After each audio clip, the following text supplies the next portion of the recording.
Hello welcome back to style learning. Jessy ആണ്, ജിതിൻ സാറാണ് സംസാരിക്കുന്നത്. സോ ക്ലാസ് 8ലെ മക്കളാണ് എൻ്റെ മുൻപിലുള്ളത്.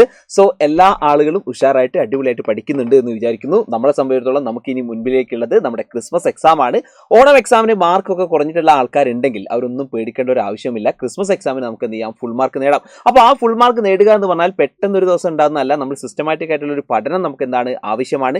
ഇതുവരെ ട്യൂഷനും കാര്യങ്ങൾക്കൊന്നും പോകാത്ത കുട്ടികളാണ് എങ്കിൽ അവർക്കുള്ള ഒരു ബെറ്റർ ഓപ്ഷനാണ് സൈലത്തിൻ്റെ ഏറ്റവും ഇമ്പോർട്ടൻ്റ് ആയിട്ടുള്ള യോധ ബാച്ച് എന്ന് പറയുന്നത്. മക്കളെ, നിങ്ങൾക്ക് സ്ക്രീനകത്ത് കാണുന്ന പ്രധാനപ്പെട്ട യോധ ബാച്ചിനകത്ത് നിങ്ങൾ ജോയിൻ ചെയ്യണമെങ്കിൽ 9995400800 എന്ന് പറയുന്ന നമ്പറിൽ കോൺടാക്ട് ചെയ്യുക. ഇപ്പോഴാണെങ്കിൽ നിങ്ങൾക്കറിയാം ഓഫർ ഉണ്ട്, ഒരു 30% ഓഫർ നിങ്ങൾക്ക് എന്ത് ചെയ്യുന്നുണ്ട്, യോധ ബാച്ചിനകത്ത് അവൈലബിൾ ആണ്. സോ നിങ്ങൾക്ക് താഴെ കാണുന്ന നമ്പറിൽ പെട്ടെന്ന് തന്നെ വിളിച്ചോ, യോധയുടെ ഭാഗമായിക്കോ. ഈ വരുന്ന ക്രിസ്മസ് എക്സാമിനും പിന്നീടുള്ള മെയിൻ എക്സാമിനും നമുക്ക് എന്ത് ചെയ്യണം, ഫുൾ മാർക്ക് നമുക്ക് എന്ത് ചെയ്യണം, നേടണം മക്കളെ. അത് കൂടാതെ NMMS നമുക്ക് എന്ത് ചെയ്യാനുണ്ട്, ഈ വർഷം നമുക്ക് ക്രാക്ക് ചെയ്യാനുണ്ട്.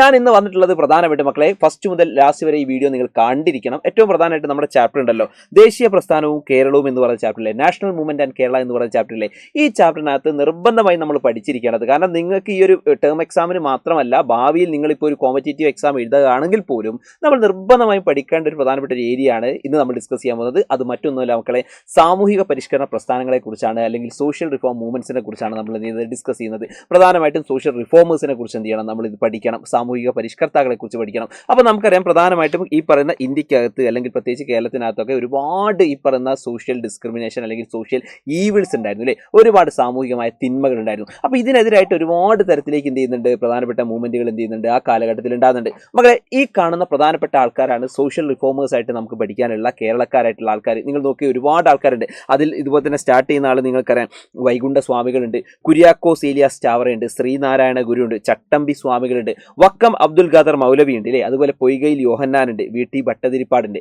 IM കാളിയെ കാണുന്നുണ്ട്, മന്നത്ത് പത്മനാഭനെ കാണുന്നുണ്ട്, അതേപോലെ തന്നെ പണ്ഡിറ്റ് KP കറുപ്പനുണ്ട്, അതുപോലെ വാഗ്ഭടാനന്ദൻ ഉണ്ട്. ഇത്തരത്തിലേക്കുള്ള ഒരുപാട് സോഷ്യൽ റിഫോമേഴ്സ് ഉണ്ട്. ഇവർ മാത്രമല്ല, ഇനിയും സോഷ്യൽ റിഫോമേഴ്സ് ഒരുപാട് ആൾക്കാർ എന്ത് ചെയ്യുന്നുണ്ട്, പഠിക്കാനുണ്ട്. അപ്പോൾ മക്കൾ മനസ്സിലാക്കേണ്ടത്, നമ്മുടെ ടെക്സ്റ്റ് ബുക്കിനകത്ത് ഇവരുടെ പ്രധാനപ്പെട്ട കോൺട്രിബ്യൂഷൻസ് എന്ത് ചെയ്യുന്നുണ്ട്, പറയുന്നുണ്ട്. അപ്പോൾ മക്കൾ ശ്രദ്ധിക്കണം, പ്രധാനമായിട്ടും ഈ പറയുന്ന കേരളത്തിനകത്ത് ഉണ്ടായിരുന്ന സാമൂഹിക തിന്മകൾക്കെതിരെ, ഈ പറയുന്ന അന്ധവിശ്വാസങ്ങൾക്കെതിരെ, അനാചാരങ്ങൾക്കെതിരെ ഇത്തരത്തിലേക്കുള്ള ആളുകൾ എന്ത് ചെയ്യാണ്, തങ്ങളുടെ പ്രവർത്തനങ്ങളുമായിട്ട് മുന്നോട്ട് പോവാണ്. അപ്പോൾ അവരുടെ കോൺട്രിബ്യൂഷൻസും കാര്യങ്ങളൊക്കെ എന്ത് ചെയ്യണം, പഠിക്കണം. മക്കൾക്ക് പഠിക്കാനുള്ള ഒരു എളുപ്പത്തിന് വേണ്ടി സോഷ്യൽ റിഫോമേഴ്സും അവരുടെ പ്രധാനപ്പെട്ടുള്ള ഓർഗനൈസേഷനും ഞാനൊരു എന്ത് ചെയ്യുന്നുണ്ട്, ഇതുപോലെ തന്നെ ഒരു ടേബിൾ ആക്കി മാറ്റിയിട്ടുണ്ട്. ടെക്സ്റ്റ് ബുക്കിനകത്ത് നിങ്ങൾ നോക്കിക്കഴിഞ്ഞാൽ ഇത്തരത്തിലേക്കുള്ള ടേബിൾ ഇല്ല. പക്ഷേ നമുക്കൊന്ന് ഈസി ആയിട്ട് പഠിക്കാൻ വേണ്ടിയിട്ടാണ് ഇമ്പോർട്ടൻ്റ് ആയിട്ടുള്ള സോഷ്യൽ റിഫോമേഴ്സ്, അവരുടെ ഓർഗനൈസേഷൻ അല്ലെങ്കിൽ ആക്ടിവിറ്റീസ്റ്റോ, അതായത് സാമൂഹിക പരിഷ്കർത്താക്കൾ, അവരുടെ പ്രസ്ഥാനങ്ങൾ, പ്രവർത്തനങ്ങൾ എന്ത് ചെയ്യുന്നത് കൊടുത്തിട്ടുള്ളത് കേട്ടോ. അപ്പോൾ അതിൽ നിങ്ങൾ നോക്കൂ, വൈകുണ്ഠ സ്വാമികളെ കുറിച്ച് പറയുന്നുണ്ട്, അദ്ദേഹത്തിൻ്റെ ആണ് സമത്വ സമാജം. അതുപോലെ ചട്ടമ്പി സ്വാമികളാണെങ്കിൽ അദ്ദേഹത്തിൻ്റെ കൂട്ടുകുടുംബ വ്യവസ്ഥയ്ക്കെതിരെയൊക്കെ എന്ത് ചെയ്യുന്നുണ്ട്, അദ്ദേഹം പ്രവർത്തിക്കുന്നുണ്ട്.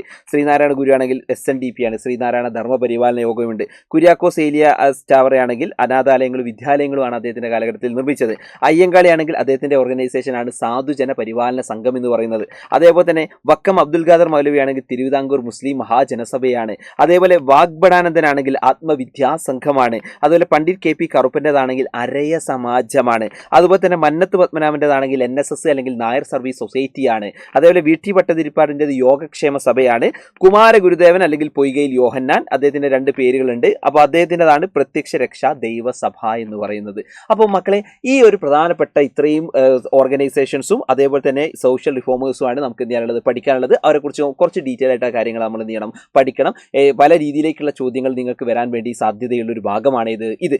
ആദ്യമായിട്ട് നമ്മൾ പഠിക്കുന്നത് വൈകുണ്ഠ സ്വാമികളെ കുറിച്ചാണ്. വൈകുണ്ഠ സ്വാമികൾ എന്താണ്, അദ്ദേഹത്തിന്റെ ഇമ്പോർട്ടൻസ്. മക്കളെ, വൈകുണ്ഠ സ്വാമികളെ കുറിച്ച് പറയുകയാണെങ്കിൽ നമ്മുടെ സോഷ്യൽ റിഫോമേഴ്സിലൊക്കെ തന്നെ ഏറ്റവും ആദ്യ കാലഘട്ടത്തിൽ ഉണ്ടായിരുന്ന ഒരു സോഷ്യൽ റിഫോമർ ആണ് ആര്, വൈകുണ്ഠ സ്വാമി കേട്ടോ. അപ്പോൾ നമുക്ക് പറയാൻ വേണ്ടി പറ്റുന്നുണ്ട്, he was one of the early social reformers in Kerala. അപ്പോൾ ശ്രദ്ധിക്കണേ, കേരളത്തിൽ ഉണ്ടായിരുന്ന ഏറ്റവും ആദ്യകാല ഒരു സാമൂഹിക പരിഷ്കർത്താവാണ് ആര്, ഈ പറയുന്ന നമ്മുടെ പ്രധാനപ്പെട്ട വൈകുണ്ഠ സ്വാമികൾ. അദ്ദേഹം പ്രധാനമായിട്ടും വിഗ്രഹാരാധനയ്ക്ക് എന്ത് ചെയ്തിരുന്നു, അദ്ദേഹം എതിരായിരുന്നു കേട്ടോ. അന്നത്തെ പ്രധാനപ്പെട്ട വിഗ്രഹാരാധനയ്ക്ക് അദ്ദേഹം എതിരായിരുന്നു. അതുകൊണ്ട് തന്നെ അദ്ദേഹം ആ സമയത്ത് ഒരു കണ്ണാടി പ്രതിഷ്ഠ എന്ത് ചെയ്യുന്നുണ്ട്, അദ്ദേഹം ഇതുപോലെ തന്നെ ചെയ്യുന്നുണ്ട് കേട്ടോ. അപ്പോൾ നിങ്ങൾ നോക്കിയാൽ മതി, ഒരു കണ്ണാടി പ്രതിഷ്ഠ എന്ത് ചെയ്യുന്നുണ്ട്, അദ്ദേഹം ഇതുപോലെ തന്നെ സ്ഥാപിക്കുന്നുണ്ട് കേട്ടോ. ഒരു കണ്ണാടി പ്രതിഷ്ഠ അതേപോലെ തന്നെ എന്ത് ചെയ്യുന്നുണ്ട്, ഇതുപോലെ തന്നെ സ്ഥാപിക്കുന്നുണ്ട്. അപ്പോൾ അങ്ങനെ ഒരു കണ്ണാടി പ്രതിഷ്ഠ അദ്ദേഹം സ്ഥാപിച്ചുകൊണ്ടാണ് എന്ത് ചെയ്യുന്നത്, ഇത് തുടക്കം കുറിക്കുന്നത് കേട്ടോ. അപ്പോൾ കണ്ണാടി പ്രതിഷ്ഠ എന്ന് പറഞ്ഞാൽ ഉദ്ദേശിച്ച് കഴിഞ്ഞാൽ വിഗ്രഹത്തിന് വരെ ഒരു കണ്ണാടി എന്ത് ചെയ്യാണ്, ഇതുപോലെ തന്നെ പ്രതിഷ്ഠിക്കുകയാണ്. അപ്പോൾ അതെന്തായിരിക്കും കുഞ്ഞുങ്ങളെ, നിങ്ങൾ നോക്കി, ആ കണ്ണാടിയിൽ നമ്മൾ നോക്കുന്ന സമയത്ത് നോക്കുന്ന സമയത്ത് ആരെയാണ് കാണുന്നത്? നമ്മളെയാണ്. അപ്പോൾ അത് കാണിക്കുന്നത് എന്താണ്? നമ്മൾ ആരെയാണോ, നമ്മൾ ദൈവത്തിനെയാണോ നമ്മൾ ഇതുപോലെ തന്നെ കാണാൻ ശ്രമിക്കുന്നത്, അത് നമ്മൾ തന്നെയാണ് എന്ന് പറയുന്ന വലിയൊരു ആശയമാണ് എന്ത് ചെയ്യുന്നത്, അതിലൂടെ അദ്ദേഹം എന്ത് ചെയ്യുന്നത് കൊടുക്കുന്നത് അല്ലേ. അപ്പോൾ ഇത്തരത്തിലേക്ക് കണ്ണാടി പ്രതിഷ്ഠയൊക്കെ നടത്തിയിട്ടുള്ള ആളാണ് ആര്? ഈ പറയുന്ന വൈകുണ്ഠ സ്വാമികൾ. അദ്ദേഹത്തിന്റെ മൂവ്മെന്റ് ആണ് സമത്വ സമാജം. സമത്വ സമാജമാണ്, സമത്വ സമാജം. മക്കളെ ഒറ്റ കാര്യം വെച്ചാൽ മതി, വൈകുണ്ഠം എന്നൊക്കെ പറയുമ്പോൾ ഈ വൈകുണ്ഠം എന്നൊക്കെ പറഞ്ഞാൽ ഈ പൂജയൊക്കെ ചെയ്യാൻ വേണ്ടി ഇങ്ങനത്തെ ഒരു കുണ്ടം, വൈകുണ്ഠം എന്നൊക്കെ പറഞ്ഞാൽ ഇങ്ങനത്തെ ഒരു തരത്തിലേക്ക് സംഭവമൊക്കെ ചെയ്യില്ല. പൂജ ചെയ്യാൻ വേണ്ടിയിട്ട് സാധാരണ അറിയില്ല, ഒരു തീ കുണ്ടം എന്നൊക്കെ പറഞ്ഞിട്ടൊരു സാധനം ഉണ്ടാവുമല്ലോ. ഒരു തീയൊക്കെ കത്തിക്കും, എന്നിട്ട് ഇവിടെ ഇങ്ങനെ തീ കത്തിക്കും, എന്നിട്ട് അതിലേക്ക് ഇങ്ങനെ ഒരു സാധനമൊക്കെ ഇടുന്നൊക്കെ കണ്ടിട്ടില്ലേ, പൂവും സാധനങ്ങളൊക്കെ ഇടുന്നത് കണ്ടിട്ടില്ലേ. അപ്പോൾ ശ്രദ്ധിക്കുക, ഇത്തരത്തിലേക്കുള്ള സംഭവങ്ങളൊക്കെ ഒരു പ്രധാനമായിട്ട് ഒരു സമമായിട്ടുള്ളൊരു ഇതാണെന്ന് ആലോചിച്ചു നോക്കുക. അല്ലെ, ഇങ്ങനെ ഒരു സമചതുരായിട്ടാണ് കാണുക. അപ്പോൾ തന്നെ നിങ്ങൾക്ക് അവിടെ കിട്ടും ഈ പറഞ്ഞ ഈ ഒരു വൈകുണ്ഠം അല്ലെങ്കിൽ ഒരു ഇങ്ങനത്തെ ഒരു കുണ്ടം, തീകുണ്ടം എന്നൊക്കെ പറഞ്ഞ സാധനം ഉണ്ടല്ലോ, തീകുണ്ടം. അപ്പോൾ ഇതൊക്കെ ഒരു സമമാണ് നിങ്ങൾക്ക് കിട്ടിക്കഴിഞ്ഞാൽ, സമം എന്ന് പറഞ്ഞു കഴിഞ്ഞാൽ നിങ്ങൾക്ക് അവിടെ കിട്ടും. അദ്ദേഹത്തിൻ്റെ ഇതിൻ്റെ പേര് സമത്വ സമാജാണ്, സമത്വ സമാജാണ് കേട്ടോ. അപ്പം നിങ്ങൾക്ക് വൈകുണ്ഠം എന്ന് പറയുന്ന പ്രധാനപ്പെട്ട ഈ ഒരു ഭാഗത്തിലെ വൈകുണ്ഠം എന്ന് പറയുന്ന ഈ ഒരു ഭാഗത്ത് നമുക്ക് എന്ത് ചെയ്യാം, അങ്ങനെ കണക്ട് ചെയ്തിട്ട് അദ്ദേഹത്തിൻ്റെ ഓർഗനൈസേഷനൊക്കെ എന്ത് ചെയ്യാം, ജസ്റ്റ് ഓർത്ത് വെക്കാം കേട്ടോ. Okay right. ഇനി അങ്ങനെയാണെങ്കിൽ കുര്യാക്കോസ് ഏലിയ ചാവറയാണ്. കുര്യാക്കോസ് ഏലിയ ചാവറയുടേത് പ്രധാനമായിട്ട് ഓർഗനൈസേഷൻസ് ഇല്ല. അവിടെ പറയുന്നത് അദ്ദേഹം ആ കാലഘട്ടത്തിൽ ഒരുപാട് സ്കൂളുകൾ, അതേപോലെ തന്നെ മക്കൾ ശ്രദ്ധിക്കുക, ഒരുപാട് പ്രധാനപ്പെട്ടിട്ടുള്ള നിങ്ങൾ നോക്കിയാൽ മതി ഈ പറയുന്ന ഓർഫനേജുകളൊക്കെ എന്ത് ചെയ്തിട്ടുണ്ട്, അദ്ദേഹം നിർമ്മിച്ചിട്ടുണ്ട്. അതായത് ഒരുപാട് പ്രധാനപ്പെട്ട ആവശ്യത അനുഭവിക്കുന്ന ആളുകൾക്ക് വേണ്ടി അനാഥാലയങ്ങളും വിദ്യാലയങ്ങളും ഒക്കെ എന്ത് ചെയ്തിട്ടുണ്ട്, ഇതുപോലെ തന്നെ അദ്ദേഹം നിർമ്മിച്ചിട്ടുണ്ട് കേട്ടോ. അപ്പോൾ നിങ്ങൾ നോക്കിയാൽ ചാവറയുടെയൊക്കെ തന്നെ ഒരുപാട് ഇൻസ്റ്റിറ്റ്യൂഷൻസുകളിലെ, ചാവറ എന്ന് പറയുന്ന പേര് വെച്ചിട്ട് ഒരുപാട് ഇൻസ്റ്റിറ്റ്യൂഷൻസ് നമ്മുടെ ഈ കേരളത്തിനകത്ത് ഉണ്ട് എന്നത് മക്കൾ മനസ്സിലാക്കി. അല്ലെ, ഒരുപാട് സ്ഥാപനങ്ങൾ അവരുണ്ട് എന്നുള്ളതാണ് അദ്ദേഹത്തിൻ്റെ ഒരു പ്രധാനപ്പെട്ട നാമകരണത്തിലാണത് അറിയപ്പെടുന്നത് അല്ലേ. ഓക്കെ, ഇനി അടുത്തതാണ് ഈ പറയുന്ന ശ്രീനാരായണ ഗുരു. ശ്രീനാരായണ ഗുരുയുടെ ഓർഗനൈസേഷനാണ് SNDP ആണ്. SNDP, ശ്രീനാരായണ ഗുരു അല്ലേ ധർമ്മ പരിപാലന യോഗം അല്ലേ, ശ്രീനാരായണ ധർമ്മ പരിപാലന യോഗമാണ് SNDP എന്ന് പറയുന്നത്. അപ്പോൾ ഇദ്ദേഹം മെയിനായിട്ട് നിങ്ങൾ നോക്കിയത് ഫോർമോസ്റ്റ് റിഫോമർ ആണ് അല്ലേ. നിങ്ങൾക്കറിയാം ഏറ്റവും കേരളത്തിലെ സാമൂഹിക മാറ്റത്തിന് വേണ്ടി പ്രവർത്തിച്ച ആദ്യത്തെ പ്രഥമ സ്ഥാനീയൻ ആരാണ്? ഈ ശ്രീനാരായണ ഗുരുവാണ്. ഈ ശ്രീനാരായണ ഗുരുവിന്റെ ശിഷ്യനാണ് നമ്മുടെ കുമാരനാശാൻ, കേട്ടിട്ടില്ലേ കുമാരനാശൻ. അതുപോലെ ഡോക്ടർ പൽപ്പുവിനെ കുറിച്ച് നിങ്ങൾ കേട്ടിട്ടുണ്ടാകും. ഇവരൊക്കെ ഈ പറയുന്ന ശ്രീനാരായണ ഗുരുവിന്റെ എന്താണ് ശിഷ്യന്മാരായിട്ടുള്ള ആൾക്കാരാണ്. അപ്പോൾ ശ്രീനാരായണ ഗുരു പറയുന്നുണ്ട്, വിദ്യ കൊണ്ട് പ്രബുദ്ധരാകാൻ ഉദ്ഘോഷിക്കുന്നത്. വിദ്യ കൊണ്ട് എന്ത് ചെയ്യണം, പ്രബുദ്ധരാണോ. അവിടെ പറയുന്നുണ്ട് മക്കളെ, he proclaimed became enlightened through the knowledge എന്ന് എന്ത് ചെയ്യുന്നുണ്ട് അവർ പറയുന്നുണ്ട്. അതുകൂടാതെ ഈ പെർഫോംഡ് ശിവപ്രതിഷ്ഠ അറ്റ് അരുവിപ്പുറം. അപ്പോൾ ശ്രദ്ധിക്കുക മക്കളെ, ഇദ്ദേഹം അരുവിപ്പുറത്ത് എന്ത് ചെയ്യുന്നുണ്ട്, ഒരു ശിവപ്രതിഷ്ഠ എന്ത് ചെയ്തിട്ടുണ്ട്, ഇദ്ദേഹം നടത്തുന്നുണ്ട്. അരുവിപ്പുറത്ത് ഒരു ശിവപ്രതിഷ്ഠ നടത്തുന്നുണ്ട്. അപ്പോൾ എന്താണ് അരുവിപ്പുറത്ത് ശിവപ്രതിഷ്ഠ എന്ന് വെച്ചാൽ ഒന്നുമില്ല, അന്നത്തെ കാലത്ത് ഇദ്ദേഹമൊക്കെ തന്നെ ഈ പറഞ്ഞ തീയ വിഭാഗം, പ്രത്യേകിച്ച് നമ്മുടെ ഈഴവരായിട്ടുള്ള ആളുകൾക്കൊക്കെ വേണ്ടിയിട്ടാണല്ലോ ആ കാലഘട്ടത്തിൽ ഏറ്റവും അവരുടെ ഉന്നമനത്തിനൊക്കെ വേണ്ടിയിട്ടാണ് ഇതുപോലെ തന്നെ കൂടുതൽ പ്രവർത്തനങ്ങളും കാര്യങ്ങളൊക്കെ ആ കാലഘട്ടത്തിൽ ചെയ്തിട്ടുണ്ടായിരുന്നു. അപ്പോൾ അത്തരത്തിലേക്ക് അന്നത്തെ ഇദ്ദേഹമൊക്കെ ജനിച്ചിരുന്ന ജാതി അന്നത്തെ കാലഘട്ടത്തിനകത്ത് എന്താണ്, ഒരു താഴ്ന്ന ജാതിയായിട്ടാണ് കാണുന്നത്. കാരണം അന്ന് ഏറ്റവും പ്രധാനമായിട്ടും ഈ ദൈവങ്ങളെയൊക്കെ തന്നെ ആരാധിച്ചിരുന്നത് ബ്രാഹ്മിൺസ് ആയിട്ടുള്ള ആൾക്കാരായിരുന്നു. അപ്പോൾ ശിവനെയൊക്കെ തന്നെ കൂടുതലായിട്ട് ആരാധിച്ചത് ആരാണ്? ഈ ബ്രാഹ്മിൺസ് ആയിട്ടുള്ള ആൾക്കാരാണ്. അപ്പോൾ ഈ ബ്രാഹ്മിൺസ് ആയിട്ടുള്ള ആൾക്കാർ ഇതുപോലെ തന്നെ അവർ ശിവനെ ആരാധിക്കുന്ന സ്ഥലങ്ങളിലേക്ക് ഈ താഴ്ന്ന ജാതിക്കാർക്ക് പോകാനൊന്നും പാടില്ലായിരുന്നു. അപ്പോൾ അതുകൊണ്ട് അദ്ദേഹം എന്ത് ചെയ്യുകയാണ്, ഇതേപോലെ തന്നെ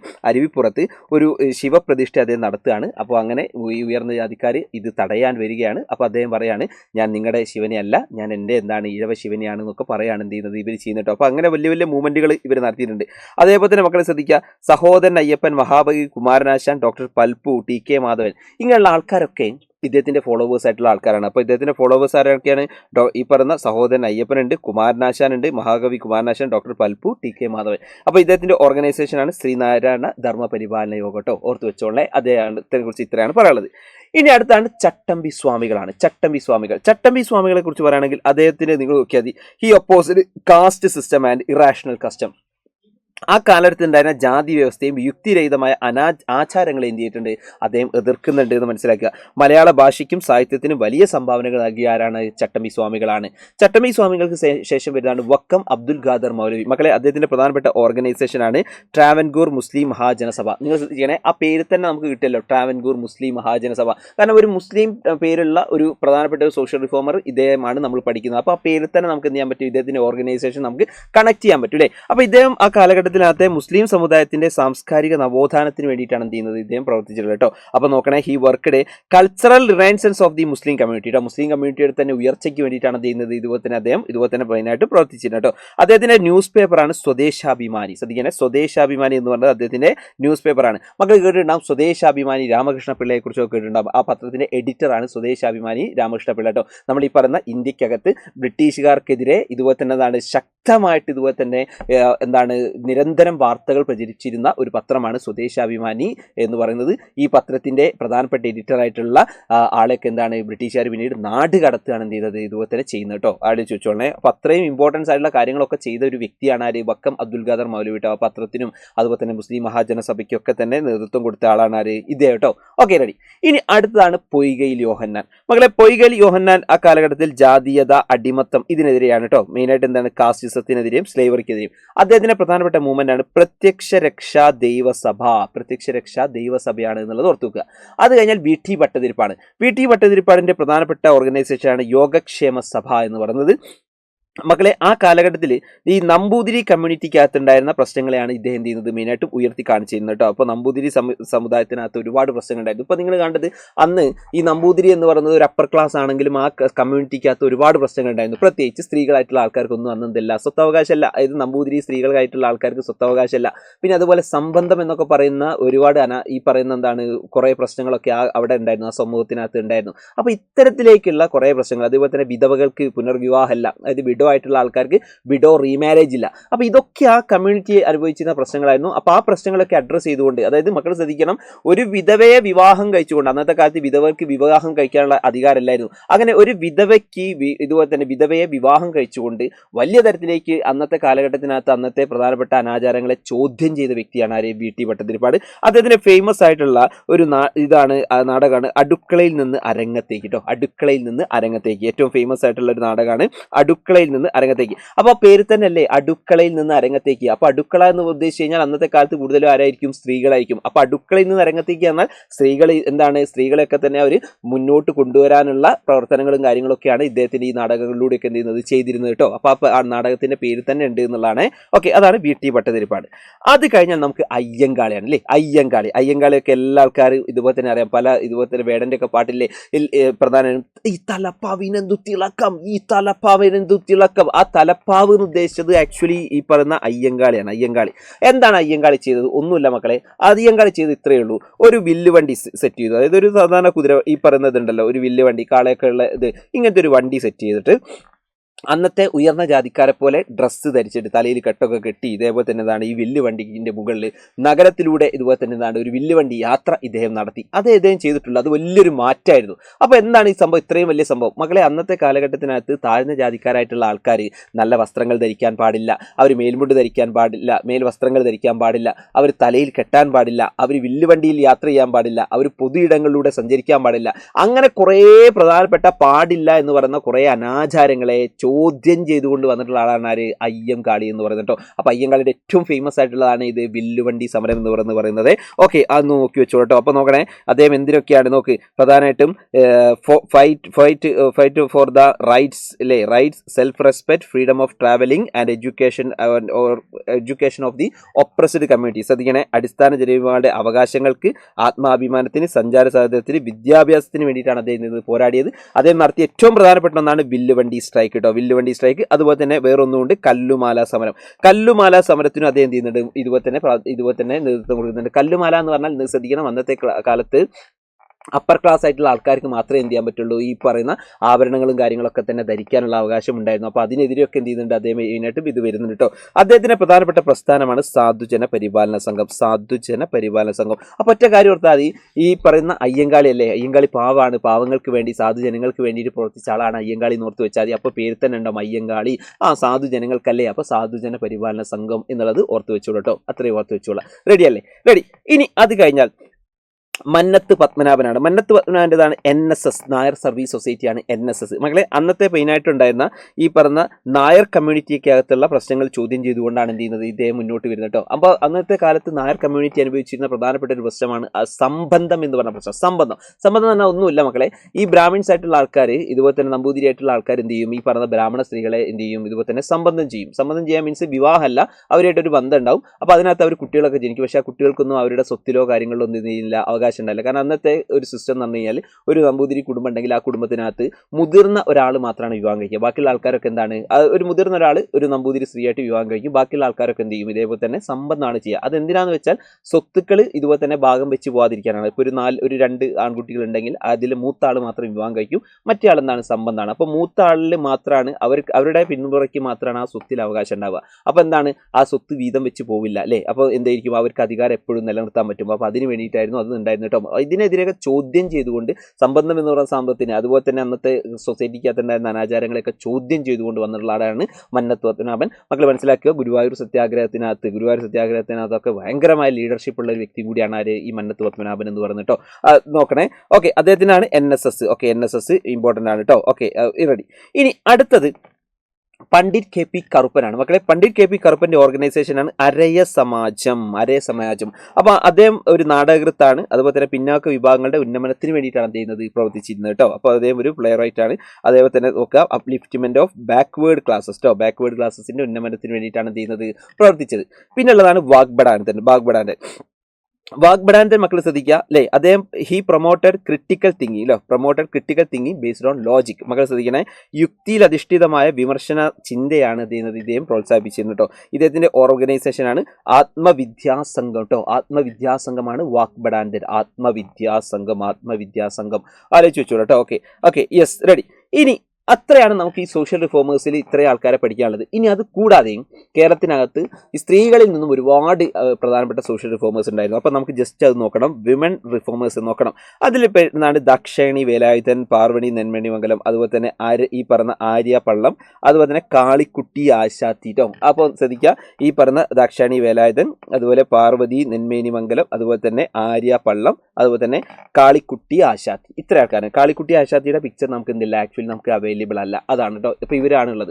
അപ്പോൾ മക്കൾ ആലോചിച്ച് വെച്ചൂടാ. അപ്പോൾ ഇവരുടെയൊക്കെ തന്നെ പ്രവർത്തനത്തിന്റെ ഭാഗമായിട്ട്, അതായത് നമ്മൾ ഈ കാണുന്ന ഇത്രയും പ്രധാനപ്പെട്ടുള്ള സോഷ്യൽ റിഫോമേഴ്സിന്റെ ഒക്കെ പ്രവർത്തനത്തിന്റെ ഭാഗമായിട്ടാണ് ഇന്ന് നമുക്ക് കിട്ടുന്ന പ്രധാനപ്പെട്ട നല്ല എഡ്യൂക്കേഷൻ, നല്ല ഹെൽത്ത് കെയർ, അതുപോലെ നമ്മുടെ ഒരു സോഷ്യൽ ലൈഫ്, നല്ല അടിപൊളിയായിട്ടുള്ള സോഷ്യൽ ലൈഫ്, ഇതൊക്കെ കിട്ടുന്നത് ഇവരുടെ പ്രവർത്തനത്തിന്റെ ഭാഗമാണ്. അപ്പോൾ മക്കൾ മനസ്സിലാക്കി വെക്കുക, നമ്മൾ ഇഷ്ടമുള്ള സ്ഥലങ്ങളിൽ നമുക്ക് സഞ്ചരിക്കാനുള്ള അവകാശമുണ്ട്, നമുക്ക് ഇഷ്ടമുള്ള വസ്ത്രം ധരിക്കാനുള്ള അവകാശമുണ്ട്, നമുക്ക് ഇഷ്ടമുള്ള ഭക്ഷണം കഴിക്കാനുള്ള അവകാശമുണ്ട് അല്ലേ. ഇതൊക്കെ കിട്ടിയത് ഇവരുടെയൊക്കെ പ്രവർത്തനത്തിന്റെ ഭാഗമായിട്ടാണ്. അല്ലാതെ നമ്മൾ ജനിച്ച അന്ന് മുതലേ ഈ ഒരു അവകാശങ്ങളൊന്നും നമുക്കില്ല. നിങ്ങൾ ആലോചിച്ച് നോക്കണം, ഇവരൊക്കെ പാടുപെട്ട്, ഇവരൊക്കെ അടി കൊണ്ട് അങ്ങനെ നേടിത്തന്നതാണ് നമുക്ക് ഓരോന്നും കേട്ടോ. അപ്പോൾ ആലോചിച്ച് നോക്കുക, നമുക്ക് ഒരു കാലഘട്ടത്തിനകത്ത് അമ്പലത്തിൽ കയറാനുള്ള അവകാശമില്ലായിരുന്നു. ആ അമ്പലത്തിൽ കയറാനുള്ള അവകാശം നേടിത്തന്നത് ആരാണ്? ഇവരാണ്. അതേപോലെ തന്നെ നമുക്ക് ഇതുപോലെ തന്നെ ഈ പറയുന്ന ഓരോ സ്ഥലങ്ങളിലും ഈ പറയുന്ന അവരുടെ ഇഷ്ടത്തിനനുസരിച്ച് സഞ്ചരിക്കാനുള്ള അവകാശമില്ലായിരുന്നു, ഭക്ഷണം കഴിക്കാനുള്ളതില്ല, ഒരുമിച്ച് ഭക്ഷണം കഴിക്കാനില്ല, അങ്ങനത്തെ ഒരുപാട് പ്രശ്നങ്ങളുണ്ടായിരുന്നു. അതെല്ലാം നമുക്കിതുപോലെ തന്നെ നേടിത്തന്ന ആൾക്കാർ ഇവരാണ്, സോഷ്യൽ റിഫോമേഴ്സ് ആയിട്ടുള്ള ഇവരാണ്.